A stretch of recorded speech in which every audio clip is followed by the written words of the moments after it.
Olá a todos, espero que esse vídeo alcance você e sua família em paz e saúde. Bem-vindos à 10ª aula do curso de eletrônica fácil e prático. Nessa aula vamos falar sobre indutores, aliás, um grande universo dos indutores. Eu tentei compilar ao máximo numa única aula as informações básicas sobre esse tipo de componente. E já peço a você que, se não é inscrito, se inscreva no canal, deixe o seu like nesse vídeo e também assinale lá o sino de notificações para que você possa ficar ciente das próximas aulas e próximos vídeos do canal. Ok? Combinado? Então, sem mais demoras, vamos lá ao nosso curso de eletrônica fácil e prático. Pau na máquina, vamos? Indutores, bem-vindo à 10ª aula. Vamos falar sobre indutores, esse assunto é bem extenso e eu vou tentar compilar o máximo nesta aula. Sim? Vamos lá. O indutor é um dispositivo elétrico passivo que armazena energia em campo magnético formado por uma corrente alternada. Alternada é uma questão importante, sim? Também são conhecidos por bobina ou solenoide.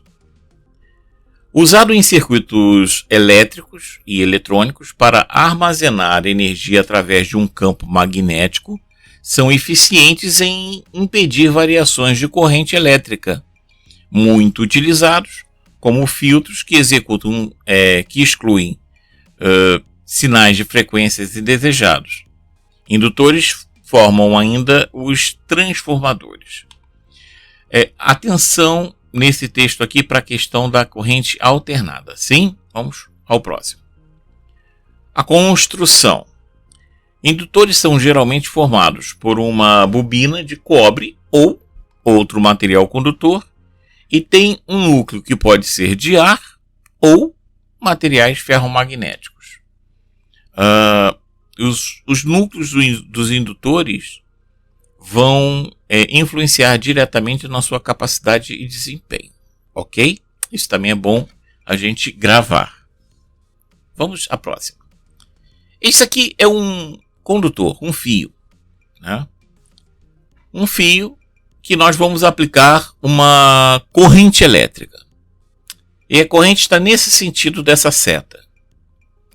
Quando aplicamos uma corrente elétrica num condutor elétrico, num fio, também acontece nos circuitos impressos, nas trilhas do circuito impresso, ou seja, qualquer condutor elétrico que tenha uma corrente elétrica vai gerar em volta dele um campo rotativo em sentido como esse que está aqui, ó. Como a seta está para cima, esse aqui está rodando em sentido anti-horário. Se a seta estivesse para baixo, ele estaria rodando em sentido horário. Mas para que a gente possa visualizar isso melhor, vamos fazer um outro esquema aqui. Esse da mão. Isso aqui é uma mão direita. Essa é a regra da mão direita. Você, se procurar na internet, você vai achar essa aqui. Regra da mão direita. Ele está segurando uma seta, uma flecha, e essa flecha representa a corrente elétrica. Então o sentido da corrente elétrica é essa flecha. E o seu polegar está concordando com o sentido da flecha. Ou seja, o seu polegar está apontando para o sentido da corrente elétrica. Enquanto os seus outros 4 dedos estão apontando para o fluxo magnético em volta do condutor. Então, se você olhar para um condutor e você souber o sentido dele e colocar sua mão direita com o polegar apontando a direção da corrente elétrica, você vai saber qual é o sentido do fluxo magnético deste mesmo condutor, aplicando essa regra. Sim? Até aí tranquilo, né? Então vamos lá. Temos aqui uma bobina, desculpe aí o desenho tosco, mas foi o melhor que eu consegui fazer. E agora não é importante se aqui dentro existe um núcleo ferromagnético ou se existe ar, tá? Isso aqui é um tubo.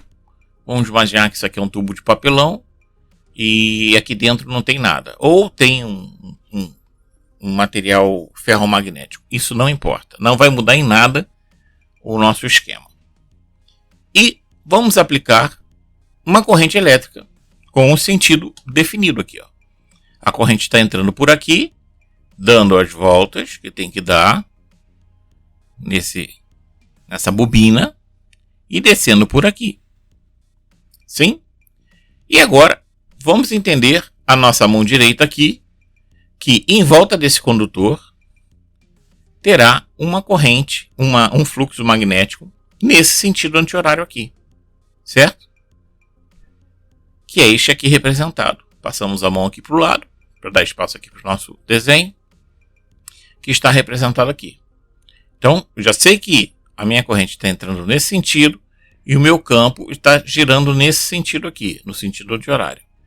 Vai fazer a mesma coisa em cada espira da minha bobina. Tá vendo? Ó?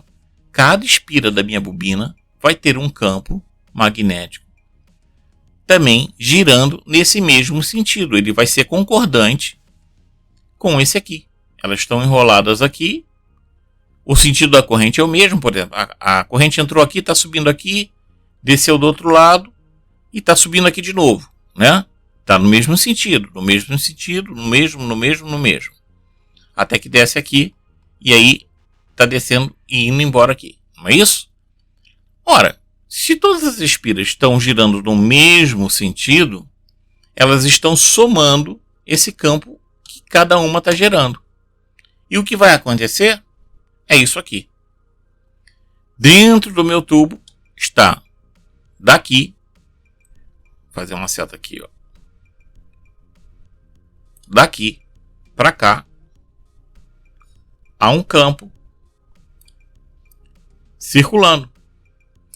E ele vai fazer a mesma coisa. Como todas as setas estão para cá, tá vendo? Ó? Todas para cá, ó. Aqui. Dentro. Lá dentro, lá está acontecendo a mesma coisa. Aqui dentro. Então o meu campo vai circular para cá. E quando ele sair aqui, ele vai tentar retornar. E ele vai retornar para cá. E retorna para cá. Ele sai por aqui e retorna para cá. Entra.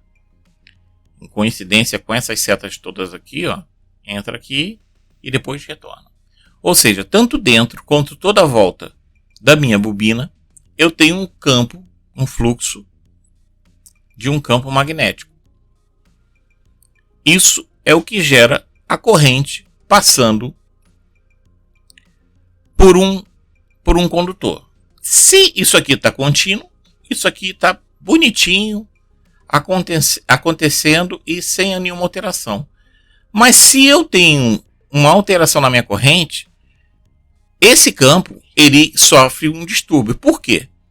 Se eu inverto aqui, por exemplo, aqui está saindo agora, mas se eu fizer uma oposição aqui, ó, fazer aqui uma seta entrando e outra saindo, ou seja, o que eu estou fazendo aqui, eu estou invertendo a polaridade, né? Eu inverti aqui a polaridade. Se eu inverter a polaridade, esse campo aqui muda. Ele, em vez de estar no sentido anti-horário, ele agora vai passar para o sentido horário.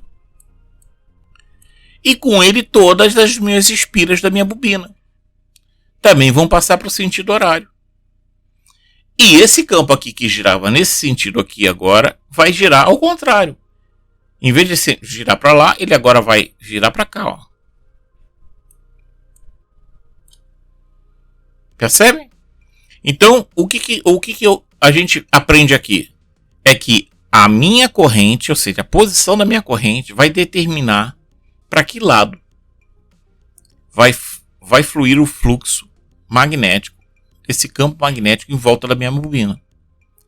E quando eu inverto esta bobina, ou seja, essa corrente, eu inverto esse campo também. Ora, e é nesse momento que os nossos indutores entram em cena. Porque toda vez que isso acontece, toda vez que essa inversão acontece, por mais rápida que ela seja, por menor que ela seja, o indutor armazena corrente. Ele é diferente do capacitor. O indutor, quando você retira a corrente dele, ele fica com corrente zero. Ou seja, ele se descarrega de imediato. Estando ele conectado ao circuito ou não conectado ao circuito. O capacitor não.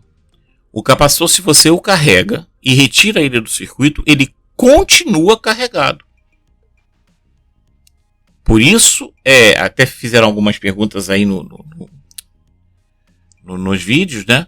Por isso que é perigoso. Às vezes você vai mexer em equipamentos, principalmente equipamentos que têm alta tensão.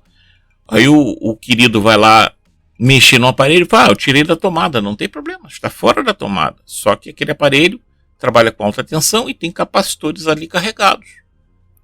O tirar da tomada não é o suficiente. Você tem que identificar e verificar se os capacitores que estão compondo aquele circuito estão descarregados, porque você está correndo o risco de um choque elétrico. Certo? Saindo agora dessa aula aqui, mas isso é bom falar porque às vezes os colegas vão inadvertidamente, por exemplo, você está mexendo lá no micro-ondas e o capacitorzinho do micro-ondas está carregado. Ora, estamos falando de tensões próximas dos 5.000 volts, 3.000 volts, 4.000 volts. É uma pancada, às vezes perigosa. Muitas vezes pode ser fatal. Então é bom ter cuidado. Voltando aqui aos indutores. Então, já entendemos que eles, quando há uma mudança de polaridade na corrente, ou um distúrbio qualquer que seja, há aqui uma mudança, uma inversão desse fluxo, e essa inversão também causa o armazenamento. Vamos aqui adiante. Temos aqui um indutor muito famoso, que é o chamado transformador. Como nós vemos aqui, nós temos uma bobina e temos outra bobina. E aqui nós temos um núcleo. Esse núcleo aqui é um núcleo de ferrite, mas pode ser um núcleo de ferro. Mas um transformador sempre vai ter um núcleo. Isso aí é o que uma bobina, um indutor, que seja um filtro, ele pode ou não ter um núcleo. Um transformador não. Um transformador sempre terá um núcleo. Sempre. Senão ele não é um transformador. E como é que acontece essa mágica aqui? Vamos lá. Temos aqui o primário. Conheça aqui o primário. Não por acaso, o primário aqui tem umas espiras mais fininhas e tem muito mais voltinhas.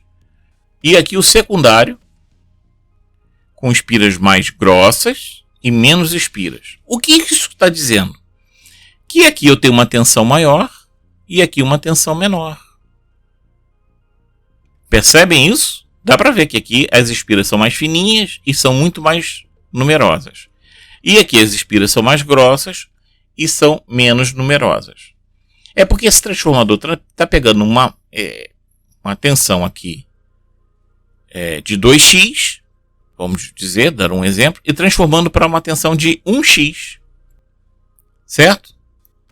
Bom, vamos agora compreender aqui o que acontece.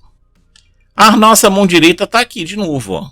Só que agora ela está de lado porque a nossa corrente está entrando aqui. Olha a seta aqui, acompanhando a corrente no polegar da mão direita. Então já nos declara qual é o sentido aqui do nosso campo.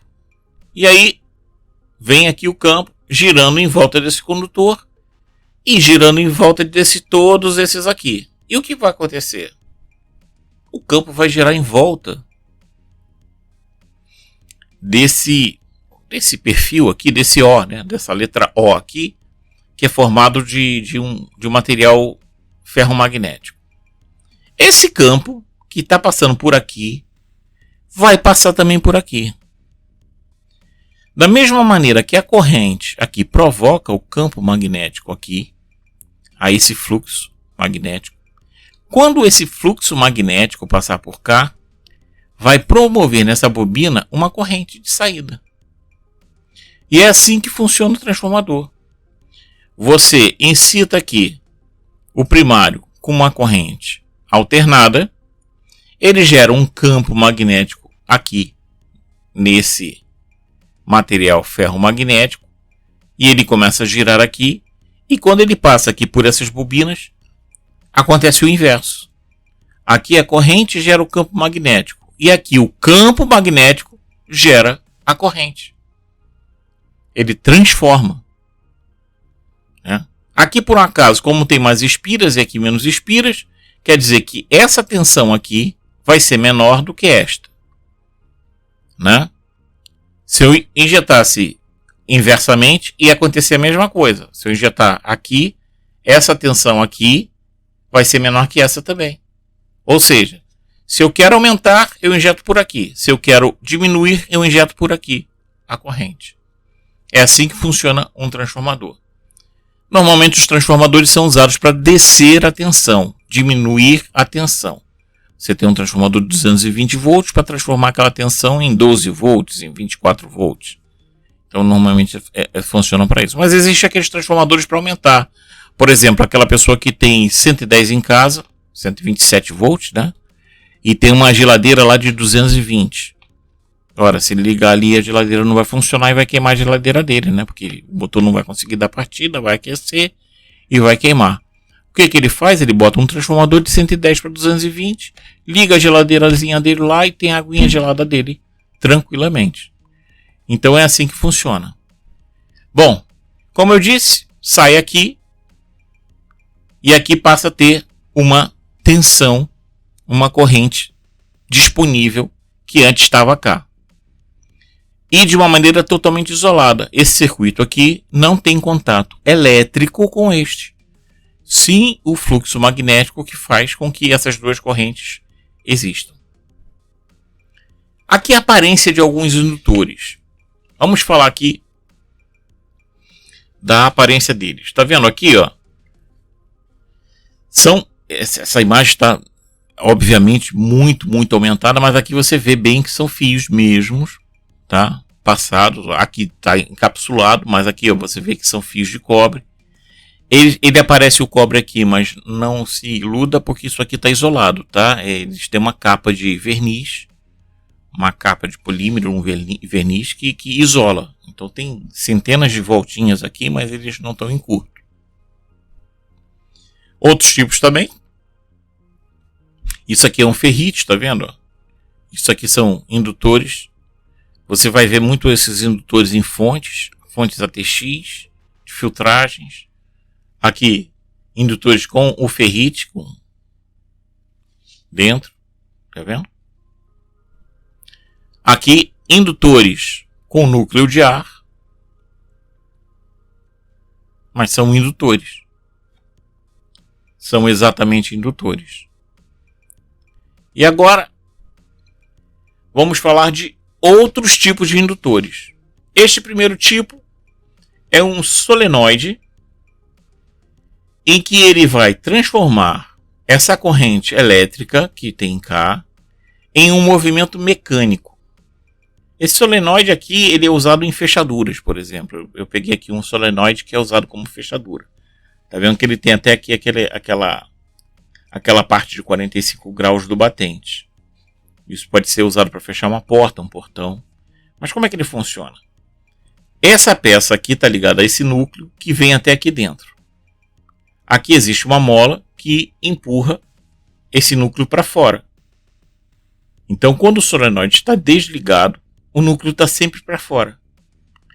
Mas quando ele é alimentado aqui com uma corrente X, uma tensão X, então o que vai acontecer?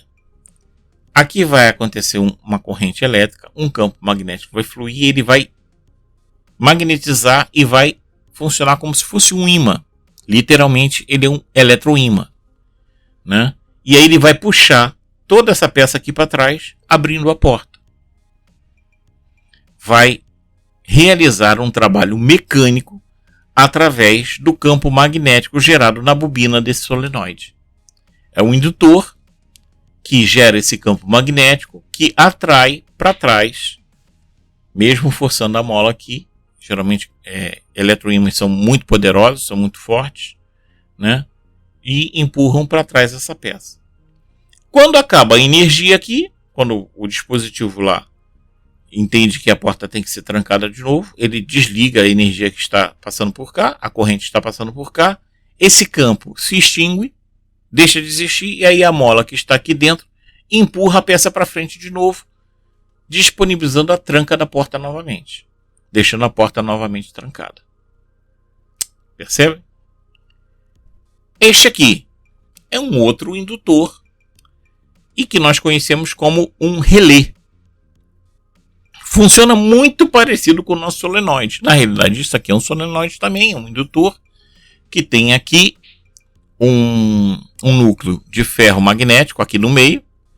E aqui você tem uma gangorra, literalmente, com uma chapa de aço. E aqui você tem contatos elétricos. Aqui tá 1, 2, 3, 4, 5, 6 contatos elétricos. E aqui na imagem, eu não sei se vocês conseguem ver, mas aqui você tem o indutor representado e uma chave dupla. Que aqui por essa foto me está dizendo que daqui desse pino, ou seja, desse pino para esse pino,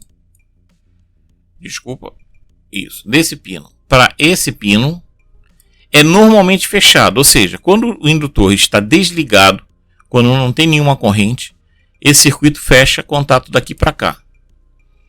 Mas, quando há uma corrente aqui, o que acontece? Deixa eu eliminar aqui. O contato passa a ser daqui para cá. Então, isso aqui é um relé, normalmente que só é acionado daqui para cá quando tem uma corrente elétrica aqui. Está aqui dizendo que ele é de 30 volts, né? 30 VAC, né? Ou seja, ele precisa de 30 volts aqui para acionar essa bobina, né? E aqui está dizendo que os contatos são de 250 volts, né? Até 250 volts, não dá para ver aqui a corrente que eles suportam. Mas é um relé usado para acionar algum material mais potente, né? Ou seja, que esses 30 volts não poderiam acionar, o relé vai poder acionar. Um outro uso é uma eletroválvula. O pessoal que trabalha com máquina de lavar louça, lavar roupa, né? Conhece bem essa queridinha aqui. Essa queridinha aqui também tem aqui 2 fios, ó, tá vendo? Aqui nós temos um indutor, um eletroímã, né? Um solenoide. E aqui dentro nós temos uma válvula hidráulica, que serve para abrir e fechar o fluxo de água, né? Ou de outro líquido qualquer que tem que passar por aqui, né? E funciona da mesma maneira. Olha lá. Aqui está em corte, tá? Nós temos aqui lá o nosso solenoide, tá vendo aqui as espiras enroladinhas no nosso núcleo. Aqui nós temos uma peça de aço, né? Temos uma mola que sempre vai empurrar, ou seja, quando não há corrente elétrica, ele empurra esse êmbolo para baixo. A água vem aqui, encontra esse diafragma encostado aqui no cano e não consegue passar para cá, né? A partir do momento que eu tenho uma corrente elétrica, ele puxa essa peça para cima, abre aqui o caminho para que passe a água e vá para o outro lado. Ou seja, quando tenho corrente elétrica, eu tenho um fluxo de água porque essa peça foi puxada para trás. Quando não tenho, a mola retorna, né, a peça para o mancal aqui, para a posição de descanso, e isola a água, evitando que ela passe para o outro lado. Certo? Veja que depois que está fechado, a própria pressão da água vai manter essa válvula aqui fechada. Isso é interessante nesse projeto. Aqui tem pressão. Então a pressão vai empurrar isso para cá. Ou seja, eu preciso de uma força significativa, não só dessa mola. A mola vai empurrar para frente, mas depois a própria água vai manter isso aqui fechado, né? Enquanto tiver pressão aqui, dificilmente isso aqui vai abrir. Só se eu tiver uma corrente elétrica, que aí eu tenho um trabalho exercido pelo solenoide, um trabalho forte, e aí a água vai fluir para cá. Mais um ponto. Temos aqui os transformadores, que nós já vimos. Temos aqui um tipo convencional desses mais antigos, que é com fio. E temos naquelas fontes mais antigas. Temos aqui um transformador de circuito impresso para colocar. Eu escolhi essa foto aqui porque olha só. O input dele, a entrada dele é de 230 volts, 50 Hz. Deve ser um componente para trabalhar aqui na Europa, né? E o output dele, o S1 de 11 volts, 140 mA, tá vendo? O S1 aqui, ó, é o pino 10 e o pino 9. E o S2, 7 volts, 180 mA, que é o pino 7 e o pino 6. E olha a representação dele aqui, assim que ele vai aparecer no esquema mesmo, tá vendo? Aqui eu tenho uma bobina, um primário, que gera um campo neste núcleo e que tem duas bobinas separadas com tensões diferentes. Aqui deve ter um número de espiras e esse aqui tem outro número de espiras. Por isso que a tensão é diferente. Com certeza, essa de 11 volts, que é essa aqui, tem mais espiras e essa de 7 volts tem menos espiras. E eu posso ter um primário aqui com 2, 3, 4, 5, 6, 10 saídas diferentes. Né? Há transformadores com várias tensões diferentes para alimentar vários circuitos diferentes. Sim? Bom, aqui representado no esquema, vocês vão achar ela assim quando ela tiver o núcleo de ar. Né? Tá vendo que ela não tem nada aqui, só a bobina. Quando o núcleo for de ferro, ele sempre vai ser representado em duas linhas contínuas. Essa aqui, ó. Ferro com duas linhas contínuas. E o ferrite é essa linha tracejada. Esses são os materiais mais usados, ferro e ferrite, tá? O transformador geralmente usa ferro. Há também transformadores que usam ferrite, mas esse aqui no esquema é a ferro. E olha aqui o que eu falei. Essa aqui tem uma bobina só e compartilhada, né? Aqui nós temos 230 volts na entrada. E a saída temos uma bobina que vai de 0 a 12, que tem um taper aqui, que isso aqui nada mais é do que uma emenda, né? Em outra bobina que vai mais 12 volts, mas em referência ao 0 vai ser 24, em referência ao 12, 12 volts. Entenderam? Aqui são duas tensões, 0,12 e 0,24. São duas tensões tiradas de uma só, duas menores. Poderiam ser duas maiores. E aí vai se aplicar a lei de Ohm, né? Porque, por exemplo, a corrente aqui, claro, salvo um adendo que eu faço aqui, salvo a eficiência do transformador, tá? Nem toda a potência que entrar aqui vai sair aqui. O transformador vai desperdiçar um pouco dessa potência, tá? A gente tem que entender que isso aqui é um componente e ele tem suas perdas, né? Mas, por exemplo, vamos dizer que aqui entre 1 ampere, aqui, né, vai sair uma corrente maior. Aqui pode sair, por exemplo, 2 amperes, 3 amperes, aqui mais 2, 3 amperes. Por quê? Ah, mas não é 1 ampere que entrou, mas são 230 volts. Né? Ou seja, vamos dizer, 230 volts aqui com 1 ampere, vamos fazer uma conta sem perda, sem nada, né? 230 com 1 ampere são 230 watts, né? Então, para eu ter 230 watts nessas duas fontes aqui, eu preciso muito mais do que 1 ampere aqui nos 12 e 1 ampere aqui nos 24. 1 ampere nos 12 vai dar 12 watts, 1 ampere nos 24 vai dar 24, 12 com 24 dá 36 watts. Para 230 é muita coisa que está faltando. Então, aqui vai ter uma corrente maior. Uma tensão menor, mas uma corrente maior. Eu sei que isso é só para passar os conceitos para vocês poderem ir assimilando, tá? Mais alterações. Essa aqui, vocês não viram ainda ali, isso aqui é uma repetição, mas essa aqui é uma coisa diferente. Tá vendo aqui que tem uma seta aqui?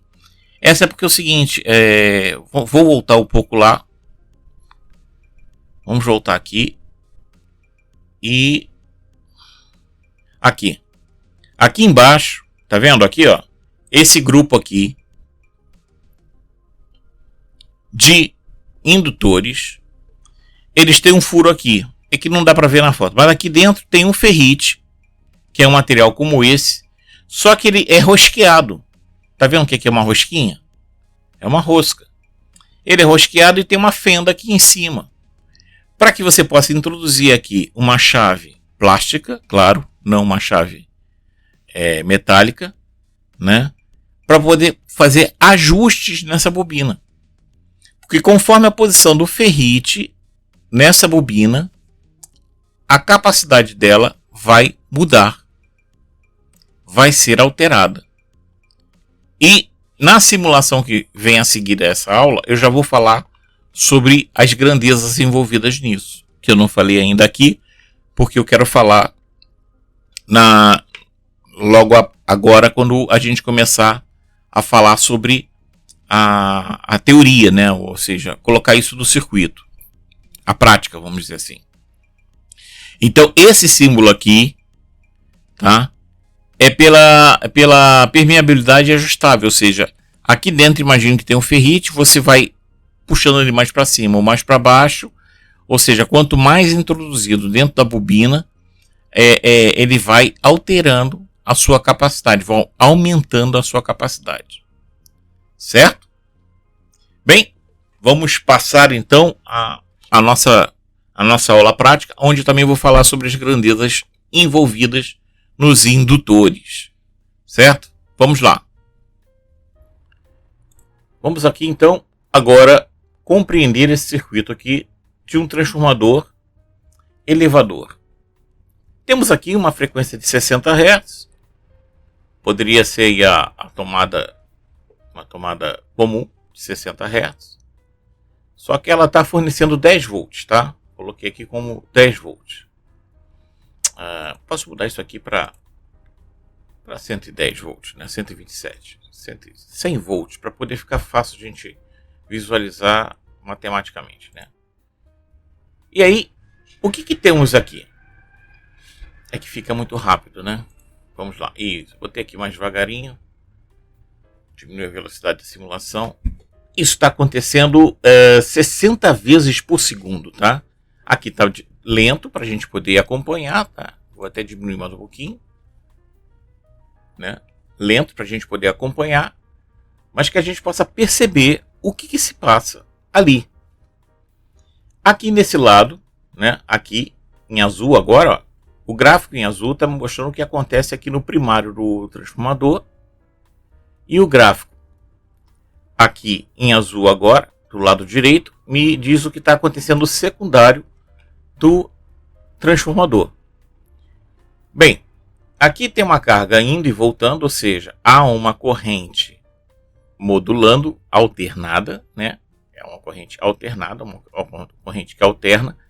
Isso promove aquele distúrbio, né? Que o indutor, que eu falei do indutor, a corrente não passa livremente, mas acontece em todas aquelas situações do indutor aqui, que vão provocar aqui um fluxo também alternado aqui no núcleo do transformador.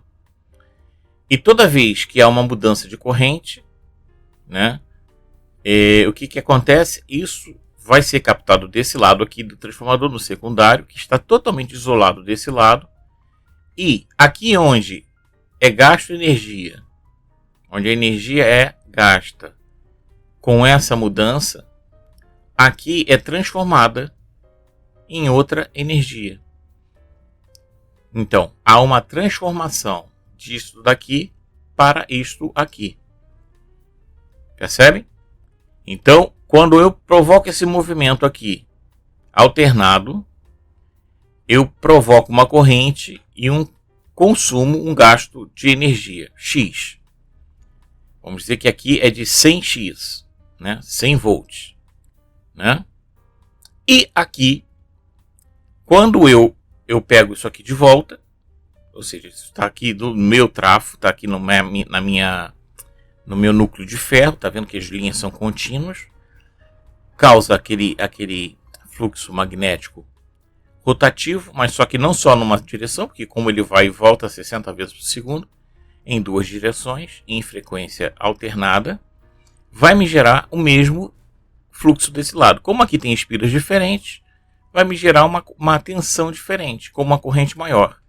E é isto que esse gráfico está mostrando. Vem aqui para esse lado e você vai ver aqui que o gráfico em verde e em amarelo mostram corrente e tensão, né? E desse lado, que é este lado aqui do transformador, tá vendo aqui, ó, vai ficar azul ali, tá vendo? Esse lado é esse lado de cá, tá em azul, certo? E esse lado, o lado de cá, tá em azul também, né? Então, enquanto primário, nós vemos lá que a nossa tensão é maior e a corrente menor. Desse lado de cá, claro, guarda as devidas proporções. Aqui está em escalas diferentes só para as ondas ficarem no mesmo tamanho, mas essa onda aqui é muito menor, tá? Desse lado de cá, a corrente é maior e a tensão é menor. Você vê que aqui o amarelo está acima do verde e aqui o verde é que está acima do amarelo. Então, a tensão que eu tinha aqui diminuiu aqui, mas a corrente que eu tinha aqui aumentou aqui. E é proporcional, tá? Isto é proporcional. Claro, novamente fazendo um adendo aqui, guardando as perdas, né, que a eficiência do componente me permite, certo? Lá no datasheet desse transformador vai me dizer qual é a eficiência dele. Então vai me dizer qual é a potência que entra aqui e qual é a potência que eu vou poder requerer deste lado, né? Com certeza a potência que eu vou requerer desse lado é menor do que a potência que entra, porque há perdas dentro do componente e dentro desse processo. Deu aí então para entender que esse fluxo aqui, que gasta uma potência, gera desse lado uma outra potência que é equivalente não, que é proporcional, vamos dizer assim, de acordo com a característica do circuito a este.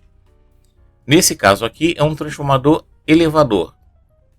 Pode ser um transformador de rebaixar, para rebaixar a tensão, ou aumentar a corrente, ou, né, você vai descer a tensão, logicamente você vai ter maior corrente. Como vimos no exemplo anterior daquele desenho do transformador, que você tinha aqui no primário espiras muito finas, porque eu tenho uma tensão alta e uma corrente baixa. E do outro lado, espiras mais grossas, que eu tinha menos espiras, ou seja, uma tensão mais baixa, mas mais espiras mais grossas, porque eu tenho uma corrente mais alta. Essa é uma verdadeira transformação. Sim? Então, vimos então o transformador. Bem, temos aqui um circuito com um relé acionando uma carga que está aqui, e ele está agora conectado a uma fonte de 5 volts. Temos aqui uma chave que eu posso desligar, e aí o meu relé desarma a carga e arma uma outra carga qualquer. Eu coloquei aqui um resistor de 1K, está representando, pode representar uma lâmpada, por exemplo, uma lâmpada de emergência, indicando que o meu motor parou. Isso aqui é um motor, vamos dizer, e aqui uma lâmpada, né? E aí quando eu desligo essa chave, essa lâmpada acende, falando assim, olha, a máquina parou, tem alguma coisa acontecendo. Quando aciono a chave, o motor liga, a lâmpada apaga, né? E está tudo funcionando direitinho. Como é que funciona? Para que funciona o relé? Por que eu botaria o relé aqui se eu tenho aqui uma chave e poderia acionar essa carga? Bem, em teoria, sim. Na prática, não. E vou explicar por quê. Aqui nós temos uma fonte de 5 volts. É claro que se eu tiver uma carga para acionar que o meu circuito já possa acionar direto, eu não vou usar um relé. O relé ele se presta, ele funciona em casos em que a minha carga necessita de uma tensão e uma corrente que o meu circuito não pode fornecer, certo? No caso aqui eu botei 5 volts, mas eu poderia chegar aqui e editar aqui para uma carga de 50 volts, por exemplo. Deixa eu ver aqui, 50 volts. E é uma carga que você vê que é uma carga muito maior, ou seja, uma corrente muito maior. Venho aqui na corrente, uma corrente é uma tensão de 50 volts para uma carga de meio ampere. muito mais do que os 5 volts que eu tenho aqui com 41 miliamperes. Então, para isso funciona o relé. Certo? E aí, quando eu desligo aqui, o meu motor, vamos dizer assim, o meu resistor aqui que está representando o motor para, né? E dispara lá um alarme, uma luz, uma informação qualquer, me avisando que esse meu motor parou. Está aqui um uso prático do relé. Ou seja, para acionar cargas que tenham corrente e tensões que o meu circuito é incapaz de fazer. Né? Aqui tem um indutor dentro que está funcionando como um eletroímã, né? Que aciona mecanicamente esses contatos do relé. Certo? Aí o uso do relé no modo mais prático.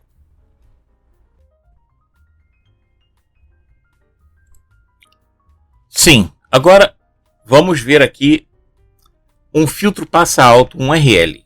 Um filtro que combina uma resistência e um indutor.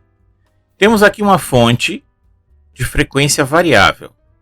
Você vai ver que ela varia entre 20 Hz e 1 kHz.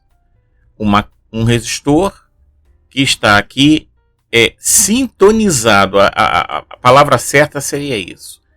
Isso aqui é uma sintonia com esse indutor. E temos a saída. Quando eu coloco aqui o mouse na saída, vocês podem verificar aqui embaixo que isso fica azul, porque esse gráfico representa o que está saindo aqui. Certo? Quando eu coloco o mouse aqui no meu resistor, na minha fonte de frequência variável, fica azul esse gráfico aqui. Vocês vão ver que esse gráfico de baixo, azul agora que está à esquerda, ele tem a intensidade constante. Ou seja, a tensão sempre vai lá no pico, é uma sinusoidal, ela sempre vai no vale e ao pico. Ou seja, ela vai ao extremo negativo dela, que é 5 volts, e vai aos 5 volts positivos, lá. Certo? Este aqui não está na mesma escala que esse, que eu coloquei aqui numa escala diferente, para que a gente possa perceber a intensidade. Certo? Então, dito isso, vamos analisar o circuito. Aqui nós temos um resistor sintonizado com esse indutor. Essa sintonia para que é? Para identificar uma faixa de frequência que eu quero que assuma desse lado de cá. Ou seja, eu quero que passe para esse lado de cá, a saída, apenas uma faixa de frequência X. Então, o valor desse indutor que está em Hz, aqui, milihertz, é calculado e trabalhado junto com o valor do resistor. Então, esse indutor e esse resistor estão sintonizados. Agora vamos ver o funcionamento dele.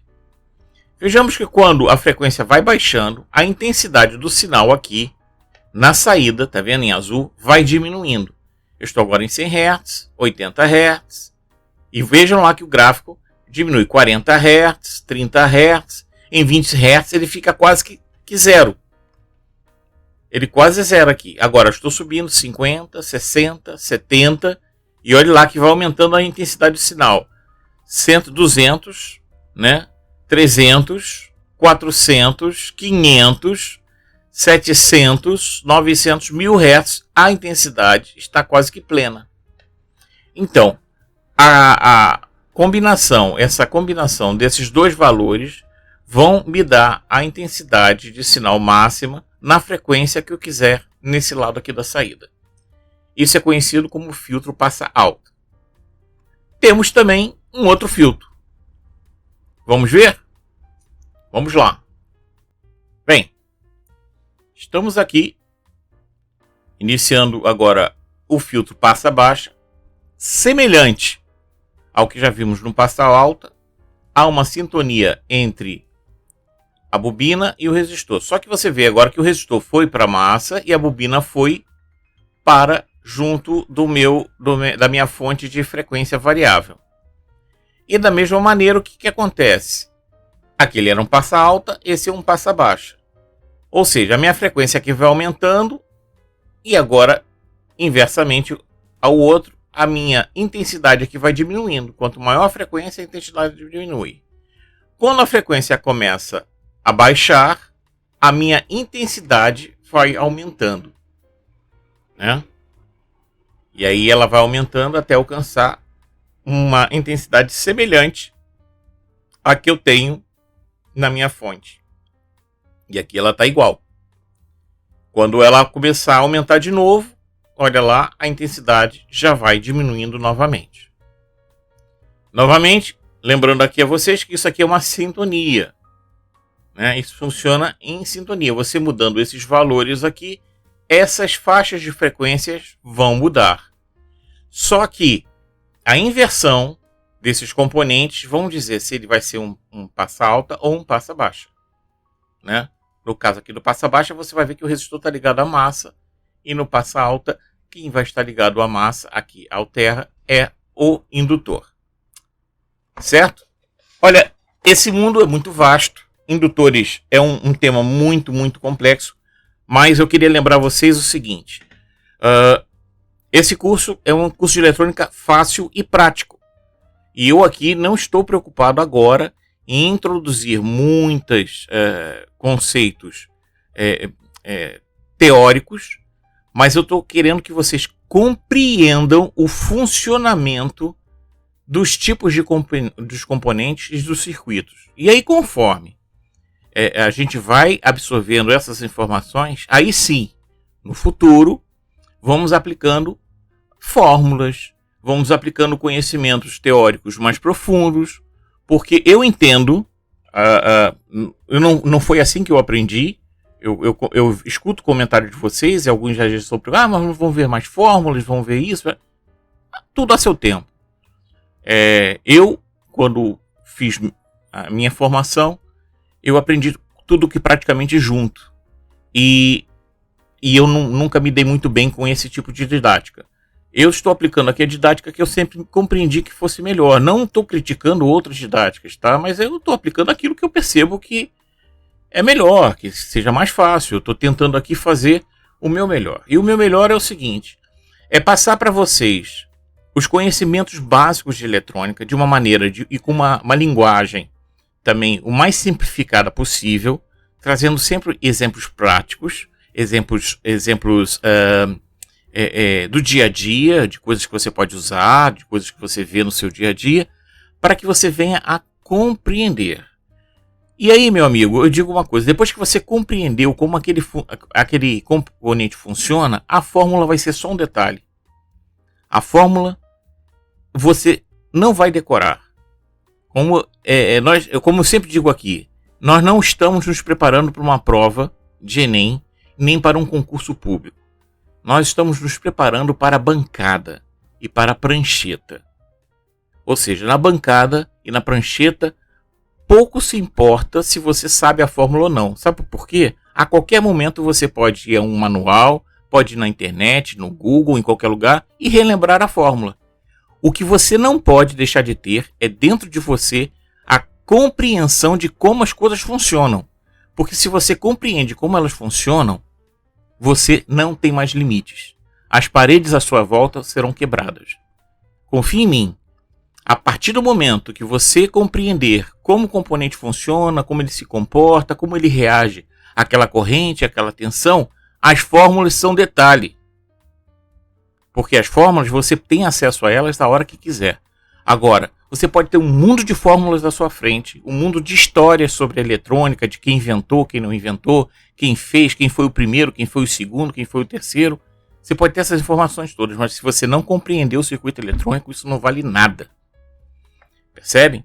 Então, eu compreendo a didática sim. Eu sei que tem gente que compreende diferente. Respeito. Mas a minha maneira de passar o conhecimento é essa. Eu primeiro acho importante que você venha compreender e assimilar o funcionamento das coisas, né? Não somente teoricamente, mas intuitivamente falando. Você olha para um componente, a sua intuição já diz: esse cara aqui se comporta dessa maneira. Certo? Então, voltando aqui, desculpa, não é comum eu fazer isso, mas é que às vezes eu sei que aparecem dúvidas aí na cabecinha de vocês, e eu quero aqui tirar dúvidas. Vamos seguir, por enquanto, até que a gente formalize isto, tá? E quem quer coisas mais profundas, mais à frente, teremos. Fiquem tranquilos, tá? Então, dizendo isso tudo, fica claro aqui que eu não passei tudo sobre indutores, nem pincelei. Indutores é um mundo muito vasto, assim como os transistores também são muito vastos. Existem várias outras teorias que a gente tem que compreender. Existem dúvidas nos chegando no comentário a respeito dos multímetros e tal, mas tenham calma. A seu tempo, tudo isso vai ser dito. Mas de maneira gradual, sem pressa, vamos chegar lá, ok? Espero que esse vídeo tenha alcançado você e sua família em paz e saúde. E espero vocês no próximo vídeo. Combinado? Um grande abraço. Até lá.